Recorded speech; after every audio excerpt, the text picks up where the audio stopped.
It's a broad question, right? I mean, should earmarks be absolutely eliminated? Well, I mean, Rick would have to look at that legislation and make up his mind about it, depending on the context of the legislation. What now? Is he going to pledge right now that he's not gonna put any earmarks on legislation to help his constituents in Virginia? No, he hasn't made any such pledge. He thinks that pork barrel spending can be bad, but he thinks that it's also the job of a representative to look out for his constituents at home. And right now, earmarks are the way that the House of Representatives functions. You know, I would disagree with what Floyd said because a moment ago, because I think, and Rick thinks, that the House of Representatives happens to be the chamber of Congress right now that is more broken, arguably, than the Senate, because the rotation of office in the House of Representatives is a good thing. It's a good thing having these 2-year terms, but the system of campaign finance is broken. So you have these, you have sitting representatives who are beholden to corporate political action committees from day one when they go into office. You know, you have newly elected officials go in, and on the first day they're approached by representatives of corporate political action committees who say, here, you know, it's a new election cycle, here's a $10,000 check that's a $5,000 primary contribution and a $5,000 general election contribution for your election 2 years from now. And we have 10 like-minded corporations that have done the same thing, here's another $100,000. All we want you to do is take the meetings with our lobbyists when they call on you. And then what happens is you have a government that's up buying for lobbyists instead of, you know, government up buying for the people.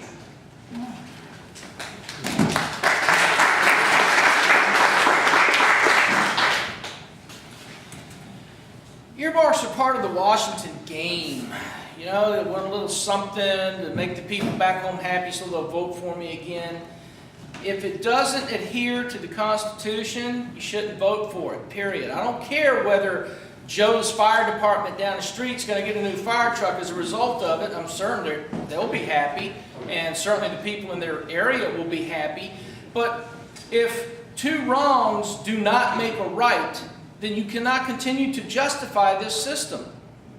Somebody's got to have the courage to stand up and say, you know what, I'm going to take some heat for this, but the answer is no. It's not constitutional. It shouldn't be in there. I'm not going to vote for it. You've got to stop it. Now, folks, I'm willing to take the heat. I've been an ice hockey referee for about 15 years now. There's not too many names I haven't been called. So I can take the heat. But somebody, at some point, we have got to accept that we as citizens are going to have to say no. We don't want that. It's not right. It's not fair. It's not constitutional. And your representative has got to have the fortitude to stand up and say no. Enough with the earmarks. It's time to stop the game. And by the way, Mr. Cantor voted against it before he voted for it. So.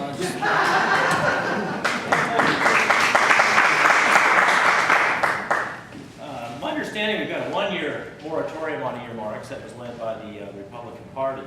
And some people are noticing that the pledge to America that the Republicans put out did not include elimination of earmarks. And again, I would submit to you that the Republican Party as a whole, there are individuals that want to keep that power. They want to be able to horse trade, like Floyd says. So, Eric Cantor says, we know that the appropriators will fight these cutbacks. He says, but by eliminating earmarks, we can stop the horse trading that grows agency budgets. He tells me that he would be open-minded to term limits for the Appropriations Committee. And then the commentator asks him, you know, are you going to get this done? He says, don't mistake this year's Republican caucus with next year's Republican caucus. We're going to do real earmark reform, even though it was missing from the pledge. You've got to have the individuals, like you say, that will take the heat. And those individuals, as a group, are not there right now. Come November, I think you're going to have a whole different group of individuals.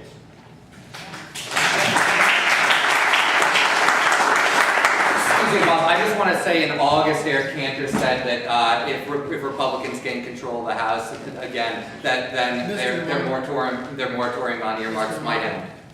So he said that. We're taking turns here. Eric Cantor, Next question starts with Mr. Bayne. I think it does. Your boss. Okay, all right. America is not only broke, we owe more than $13.5 trillion. This increases at a daily average of $4 billion. Beyond 77% of gross domestic product, the economy slows down. Currently, we are at 112%, which doesn't include unfunded government pensions, Medicare, and more government programs. How would you address this? It's not going to be easy. Again, the devil's always in the details. However, we've got to start by stopping unconstitutional government spending. Tax cuts are a great way to help stimulate the economy, but we saw that under the Bush administration as an example that even though we had tax cuts in place, they kept spending and spending and spending. And now we're not only spending, but we're borrowing more money from China. And when we stop doing that, we just print more money out of whole cloth. We've got to stop government spending. We've got to cut unconstitutional departments, bureaus, bureaucracies. And some people are going to get angry and they're going to say, well, you're cutting my job. Well, that's right, but if we're growing the private sector, you can get your job in the private sector now because we're allowing that to grow and create more jobs.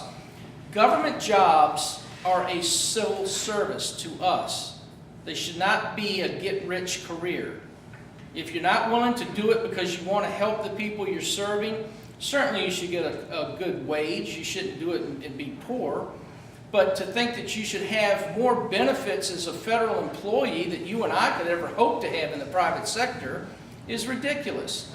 We should not be seen as the federal government's cash cows.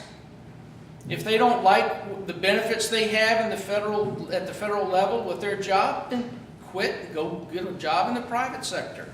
We all have to do it from time to time. I'm willing to bet everyone in here's had to go job hunting at some time. It happens. We've got to cut government spending, period.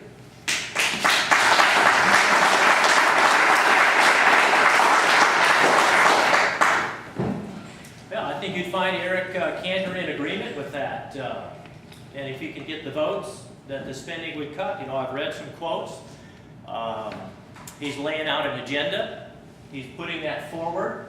And if he gets the support, and again, I think we've got a whole different political environment right now. You folks weren't here 2-3 years ago. Across our nation, we've got this new influx of individuals that realize that we as a nation are not only broke, we are way in the hole with our unfunded commitments. You've probably seen the numbers. We can do serious cutting, and we're still in trouble as a nation. But frankly, what brought about this change was the election of a very liberal president, but also our economy crashed. And until you get a reason to get people involved, that won't happen. So individually, I don't know what it's going to take to get people invested in civil government to the point where we can elect individuals that will support the cuts that are going to take. But Eric Cantor, again, has laid out publicly that he would aggressively cut government. How about Eric returning to the private sector? This, you've still got some time, but we're not doing that, John, thanks. You're next on it? Okay. Questions? Yes. Sure, I addressed it. Yeah, the question again was, America is not only broke, we owe more than $13.5 trillion. This increases at a daily average of $4 billion. Beyond 77% of gross domestic product, the economy slows down. Currently, we're 112%, which doesn't include unfunded government pensions, Medicare, and other government programs. How would you address this? The economy needs to improve over the next year or so, and in the next 2 to 5 years, regardless of where the economy is, there are going to have to be spending cuts because it is important that the budget become balanced again. I mean, that's the fact of the matter. Now, in terms of where we are from a macroeconomic perspective, the federal debt is still only at about a quarter of the level it was relative to GDP after World War II. During the Marshall Plan, I mean, the debt is in the trillions of dollars. our children and possibly grandchildren